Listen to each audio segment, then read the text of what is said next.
माता वैष्णो देवी का मंदिर सदियों से करोड़ों भक्तों की आस्था का केंद्र रहा है, लेकिन इसकी गुफाओं की दीवारों में ऐसी कहानियां दबी हैं जो आज भी पूरी तरह उजागर नहीं हो पाई हैं।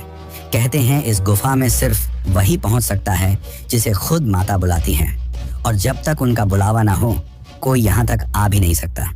हर साल लाखों लोग कटरा से लगभग 14 किलोमीटर की कठिन चढ़ाई पूरी कर माता के दरबार तक पहुंचते हैं, लेकिन ज्यादातर को पता नहीं होता कि इस पावन यात्रा के हर मोड़ पर सदियों पुरानी चमत्कारिक घटनाएं छुपी हैं। यही बाण गंगा है जहां माता ने अपने धनुष से तीर चलाकर प्यासे हनुमान के लिए जलधारा निकाली थी, और वही चरण पादुका जहां माता के चरणों के निशान आज भी शिला पर अंकित हैं। लेकिन इन स्थलों से भी ज्यादा रहस्यमयी है वह गुफा जहां माता ने 9 महीने तक तपस्या की और फिर भैरवनाथ नामक राक्षस का वध करके उसके सिर को दूर भैरव घाटी में गिरा दिया। कहते हैं माता ने मरते समय भैरव को मोक्ष देकर यह वरदान भी दिया कि जब तक कोई भक्त भैरवनाथ के मंदिर तक न जाए उसकी यात्रा अधूरी मानी जाएगी। शायद इसलिए आज भी हर भक्त माता के दर्शन के बाद भैरव घाटी तक अवश्य जाता है। और साथ ही यह कहा जाता है कि इस गुफा में आज भी माता अदृश्य रूप में विराजमान है।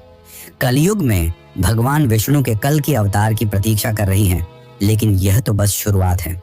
इस गुफा के भीतर ऐसे रहस्य छुपे हैं जो आज तक कोई वैज्ञानिक भी नहीं सुलझा पाया।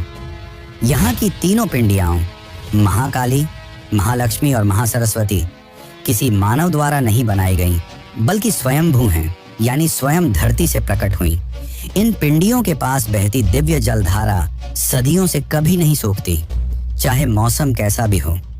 गुफा के भीतर छिपे 2 गुप्त द्वार आज भी बंद हैं, जिनके बारे में कहा जाता है कि माता ने भैरव से बचने के लिए इन्हीं से होकर मार्ग बदला था। और यहीं कहीं अदृश्य आकाश मार्ग भी है जो सामान्य आंखों से दिखाई नहीं देता। कहा जाता है कि यह मार्ग केवल दिव्य आत्माओं को ही नजर आता है।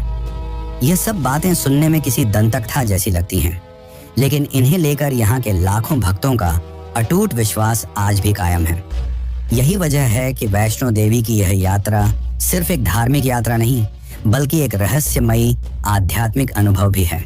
तो चलिए आज हम आपको इस अद्भुत सफर पर ले चलते हैं, और अंत में हम यह भी जानेंगे कि आप कैसे यहाँ जा सकते हैं और माता रानी के दर्शन कर सकते हैं। तो चलिए चलते इस आध्यात्मिक यात्रा पर।